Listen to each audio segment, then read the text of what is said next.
इस कथा को जितने छत्रपति संभाजी नगर के श्रोता भाई बहन श्रवण कर रहे हैं उनसे निवेदन करूंगा, आप हाथ का ठेला लगा रहे हो, सब्जी का ठेला लगा रहे हो, फल का ठेला लगा रहे हो, धक्के की जिंदगी जी रहे हो, दरवाजे पर बैठे हो, कहीं ना कहीं तुम दास भाव की जिंदगी जी रहे हो, तकलीफ में जिंदगी जी रहे हो। श्री शिवाय नमस्तभ्यम दोस्तों, हर हर महादेव। दोस्तों आज पूज्य गुरुदेव की कथा सुन करके और समझ करके मैं बहुत सुंदर सा उपाय लेकर के आई हूँ। ये उपाय केवल और केवल 7 दिन करना है आपको। ये उपाय 7 दिन आपको किसी भी अच्छी तिथि से लेकर के 7 दिन लगातार करना है। और इस उपाय के फायदे क्या हैं ये भी मैं आपको बताती हूँ। दोस्तों आपको सफलता नहीं मिल रही, सफलता के लिए ये पूज्य गुरुदेव ने उपाय बताया है। जैसे कि आपकी नौकरी नहीं लग रही है, व्यापार नहीं चल रहा है, व्यवसाय नहीं चल रहा है, या कोई कार्य में आपको सफलता नहीं मिल रही है और नौकरी है भी तो उसमें पदोन्नति नहीं हो रही, तो ये उपाय पूज्य गुरुदेव ने आपकी सफलता के लिए ही बताया गया है। तो दोस्तों ये उपाय आपको लगातार 7 दिन करना है और किस प्रकार से करना है, कैसे करना है, चलिए जानते हैं। दोस्तों आपको ले लेनी है एक बेलपत्र, बहुत सुंदर सी बेलपत्र ले लीजिए दोस्तों, और ये कटी फटी नहीं होनी चाहिए, एकदम साफ सुथरी बेलपत्र होनी चाहिए, खंडित नहीं होनी चाहिए। और 1 लोटा जल भर लेना है तांबे का कलश में आपको अपने घर से। इसमें थोड़ा सा गंगा जल डाल लीजिए दोस्तों इस प्रकार से, और इसको लेकर के आपको सीधे बेलपत्री के वृक्ष के पास पहुंच जाना है इस प्रकार से। देखो दोस्तों ये बेलपत्री का वृक्ष तो नहीं है, लेकिन मैंने आर्टिफिशियल वृक्ष रख रखा है आपको समझाने के लिए। आप ये समझिए ये बेलपत्री का वृक्ष है। यहाँ पर पहुँच करके आपको उत्तर दिशा की तरफ मुँह करके खड़े हो जाना है उस बेलपत्र के वृक्ष के पास में। जैसे मैं बैठी हूँ वैसे मैं उत्तर दिशा की तरफ मुँह करके ही बैठी हूँ।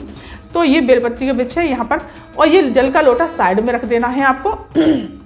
और ये बेलपत्री आपको इस तरह से, ये बीच वाली पत्ती ये बीच वाली उंगली की तरफ होनी चाहिए, और इस तरह से डंडी का मुख इस तरह से आपको बेलपत्री का पत्ता रखना है।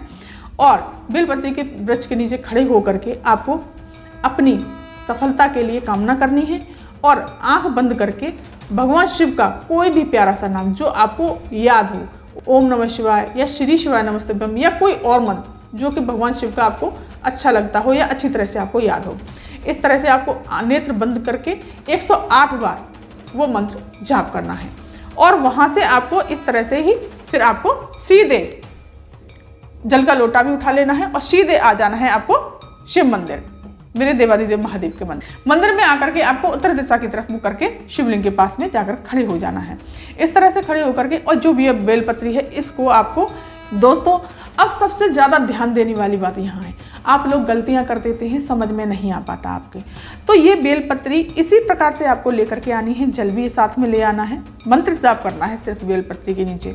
और ये बेलपत्री आपको किस तरह से समर्पित करना है, देखिए ये तो छोटा शिवलिंग है तो यहाँ से गिरेगी, अब बड़ा शिवलिंग होगा तो नहीं गिरेगी। इस तरह से आपको बेलपत्री को समर्पित कर देना है शिवलिंग के ऊपर। इस तरह से बेलपत्री की पत्ती का मुख अपनी तरफ और डंडी का मुख जलाधारी की तरफ, इस तरह से आपको समर्पित कर देना है अपनी सफलता की कामना करते हुए। जो भी व्यापार में, नौकरी में, व्यवसाय में, कोई में भी किसी में भी सफलता नहीं मिल रही है या लग नहीं रही है नौकरी आपकी, तो इस तरह से। और आपको फिर श्री शिवाय नमस्तभ्यम मंत्र का जाप करते हुए इस जल को यहीं पर इस बेलपत्री पर समर्पित कर देना है। आपने ध्यान रखना है दोस्तों, इस बेलपत्री को इसी प्रकार से समर्पित करना है, श्री शिवाय नमस्तभ्यम मंत्र का जाप करते हुए, अपनी कामना बोलते हुए और अपना नाम और गोत्र बोल करके यहाँ से जो जल बह के जा रहा है जलाधारी में, इसमें जल ले लेना है। और आपको वहीं खड़े होकर के 3 बार इस तरह से अपनी कामना कहते हुए जल को आचमन कर लेना, मतलब ग्रहण कर लेना है।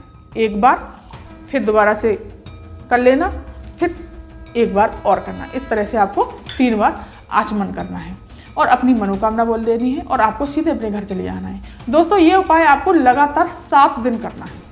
7 दिन नहीं हो पाएंगे तब तक आपको फर्क दिखने लगेगा। गुरुदेव कहते हैं ये बहुत ही अचूक उपाय है, इसको करने से बहुत लाभ मिलेगा और आपके कामों में सफलता प्राप्त होगी।